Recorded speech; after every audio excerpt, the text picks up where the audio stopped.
Hey, what's up? It's Foster, and we've got my WRX on the dyno today.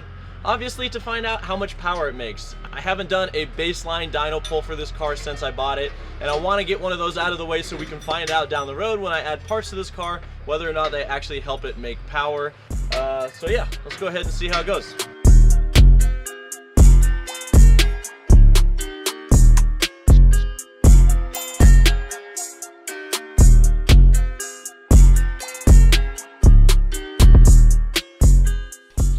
So as I mentioned, I haven't done any modifications to the motor yet. Still got the stock intake, stock top mount intercooler. So this is a high mileage FA20. It's got about 145,000 miles on it. And the main reason why I want to do the dyno today is to find out, is the motor healthy? Is it making the power levels it should make? And that'll be a good indicator for us whether or not I need to do some maintenance before we start adding some power mods to it.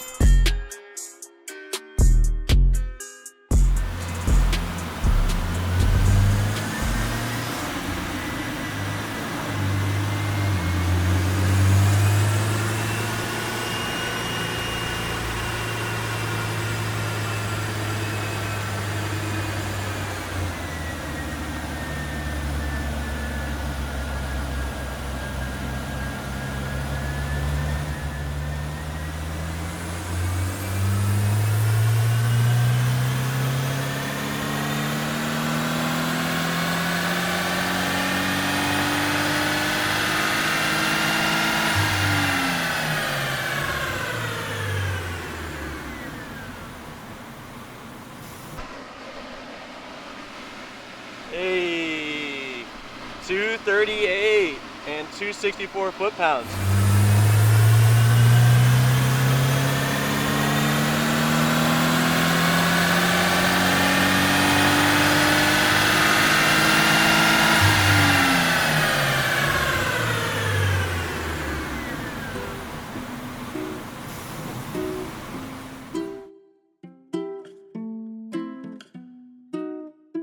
How'd we do, Graham?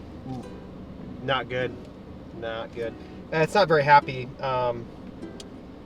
These things have some very questionable factory tuning. That's why, you know, even an OTS map or especially custom tuning is just so valuable on these cars. Subaru, for whatever reason, the way they tune these cars just doesn't work very well. They try to give it some very, you know, dynamic ability to kind of learn with octane and do different things, but what ends up happening is you put 91 octane in, which is very common in a lot of areas. You can see that first run we did was 238. You see the huge drop at 4,000 RPM.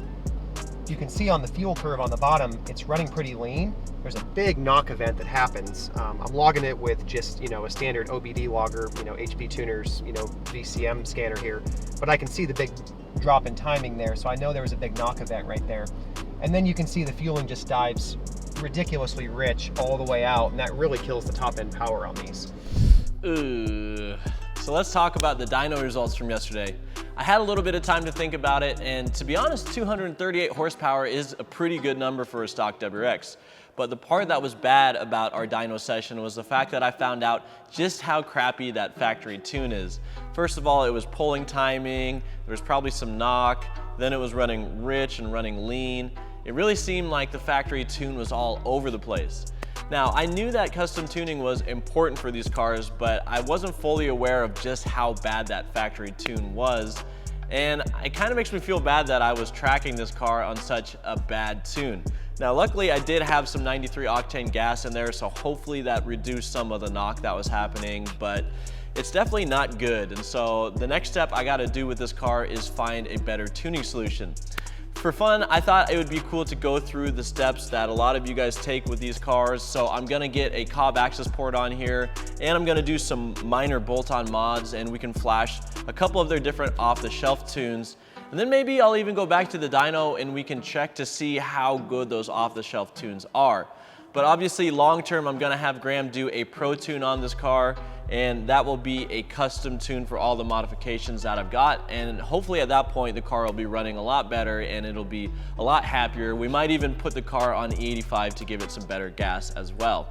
So if you guys like this dyno content, let me know in the comment section down below, because as I said, I can go back to the dyno and do some more testing for science.